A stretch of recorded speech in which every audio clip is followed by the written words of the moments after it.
Hi there.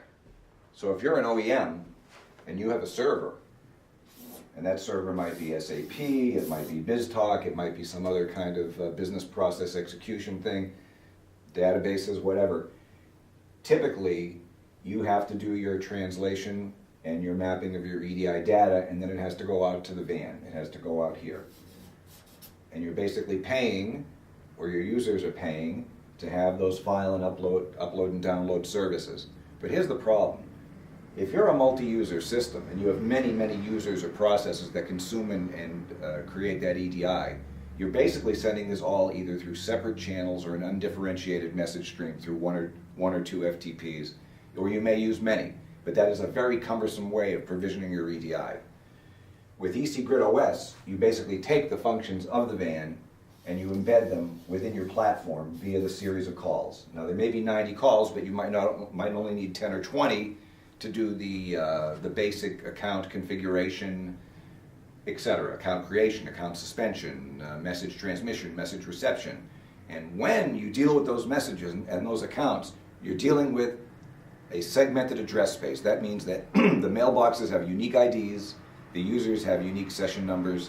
You can chop it up. The programmers and the UI designers can actually create things within your software that will allow users to merely point and click their way to EDI services. Whereas right now, in the world of value-added networks, every time a new user onboards and they onboard their trading partners, you got a phone, you got a call, you got a fax, you got to click through their web interfaces, and it's not very, it's almost like an arm's length relationship with your platform.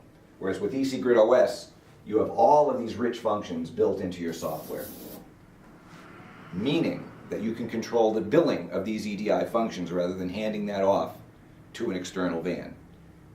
Most important point being that with ECGridOS, you are the network. You have your own unique network ID and you become a peer of all other global EDI communication services. Now I'm going to move on to the SaaS and platform as a service crowd. I've misspelled it already. Pass.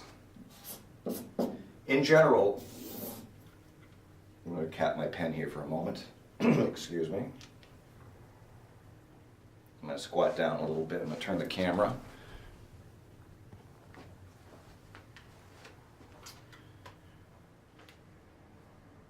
What is the distinguishing feature now with hosted B2B services as opposed to OEM software? While it's true that OEM software that's licensed on the premises can have hundreds of users or thousands of users, in terms of EDI, it may have tens of departments or several departments, and it's true. Server software can benefit from ECGridOS, if only for the fact that it puts EDI communications on the same level as all of your other network services. Why shouldn't it be? Why should EDI be put on an arm's length outreach through a upload and download type of deal? However, on SaaS platforms, B2B platforms that do logistics, inventory, ERP, we are literally talking about penetration into the SME and larger business market, whereby the host may be controlling hundreds, thousands, or tens of thousands EDI users. So you have millions and hundreds of accounts, let's say. Hundreds. Let's say these are hundreds of accounts. More and more and more. Are you really going to, up until today, provision a separate FTP session for each one of these users, and for every time those users have to interact with the van, are you going to put that burden on their shoulders?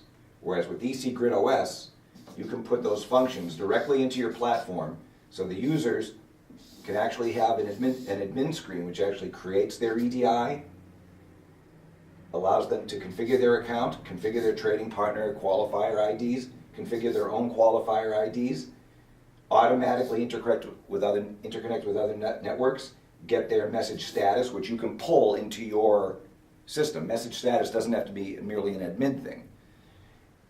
So ECGrid makes your platform an EDI platform and makes your platform a globally rooted EDI messenger.